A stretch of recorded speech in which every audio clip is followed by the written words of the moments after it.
मैं सुनीता साहू आज आपको एक बार फिर अपने YouTube channel Sunita Sahu chemistry total solution पे स्वागत करती हूँ। आज मैं आप लोगों को व्युत्क्रम अनुपात का नियम जो रासायनिक संयोग के नियम है उसमें से है, यदि कोई दो तत्व किसी तीसरे तत्व के निश्चित भार मतलब मास से संयोग करते हैं, उनके साथ बॉन्ड बनाते हैं, तो तीसरे जो पदार्थ होते हैं वो पहले जो तत्व संयोग किए हैं उनके भार के बराबर होगा या फिर उसके भार के सरल अनुपात में पाया जाएगा। एक बार और सुन लीजिए। व्हेन डिफरेंट एटम जब आपस में क्या करते हैं, बॉन्ड बनाते हैं, कंपाउंड बनाते हैं, तब जो थर्ड कंपाउंड रहता है उसका, दोनों जब आपस में कंपाउंड बनाते हैं तो वहां पर जो थर्ड एटम रहता है उसका क्या होता है, एक निश्चित वॉल्यूम पाया जाता है, मास पाया जाता है। तो थर्ड जिसके साथ वो संयोग करेगा उसका मास भी इन दोनों के मास के इक्वल होगा या फिर इनकी कोई सरल गुणक में पाया जाएगा। एक बार हम इसको मेथड से समझते हैं। जैसे एक बनाती हूँ मैं, ये हुआ आपका A और ये हुआ B और ये है आपका C। तो जैसे A B संयोग किए, A और B, और यहाँ से क्या हो रहा है, B और C बॉन्ड बन रहे हैं। तो जब AC की बारी आती है, AC, तो इनका जैसे मैं ले लेती हूँ यहाँ पर A और इनका ले लेती हूँ B, तो ये अनुपात B और B अनुपात यहाँ पर क्या ले लेते हैं, C ले लेते हैं। तो जब AC का आएगा तो क्या होगा, तो डिफरेंट जब आपस में ये दोनों अलग अलग मॉलिक्यूल हैं, आपस में सहयोग कर रहे हैं, लेकिन कोई एक तत्व है जिसका निश्चित द्रव्यमान है, देखिए निश्चित दोनों में भी पाया गया है, तो निश्चित द्रव्यमान के साथ जब संयोग करेंगे तो उनके साथ जो यहाँ पर हम लेंगे AC थर्ड वाला मॉलिक्यूल, उनके मास भी इक्वल होंगे। कैसे देखते हैं, यहाँ पर क्या बचा आपका A और C, तो A और C ऐसा आना चाहिए। कैसे, अब देखते हैं। देखिए ये मैं एक एग्जांपल लेती हूँ। यहाँ पर है आपका CH4 और यहाँ पर है आपका H2O।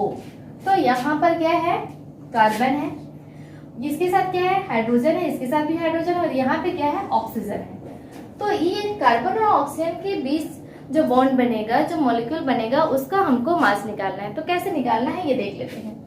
यहाँ पर जैसे मैं ले लेती हूँ, ये हुआ आपका CH4 के लिए, यहाँ लेते हैं हम H2O के लिए, और यहाँ ले लेते हैं हम CO2 के लिए।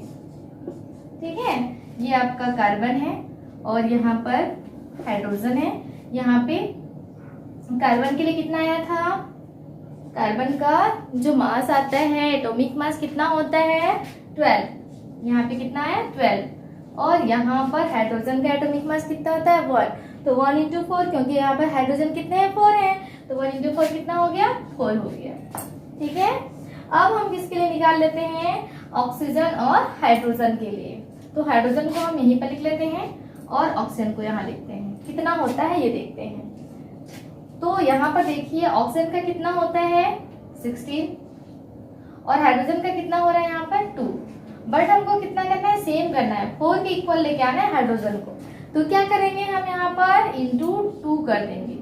इसको हम इक्वल करने के लिए 2 से इंटू कर देंगे, तो क्या हो जाएगा यहाँ पर, ये हो जाएगा आपका 32 और ये हो जाएगा आपका 4। तो देखिए 4 यहाँ पर इक्वल हो गए।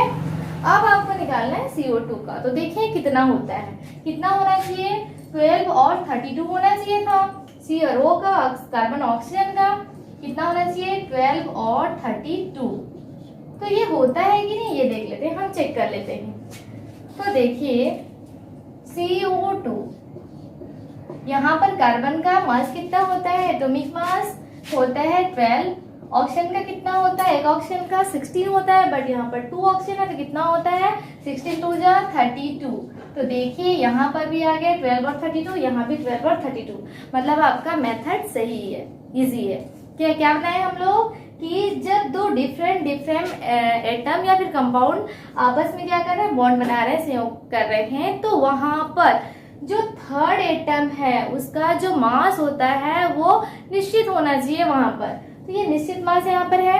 अब क्या कर रहे हैं हम, जो लास्ट में थर्ड वाला जो कंपाउंड निकाल रहे हैं उसके लिए जो मास का निकाल रहे हैं हम लोग यहाँ पर एवरेज, वो भी इन्हीं के इक्वल आना चाहिए था। जो पहले दो संयोग उन दोनों यौगिकों के बराबर या फिर उनका कोई सरल पूर्णांक होना चाहिए था। तो देखिए वही आया 1232 और 1232।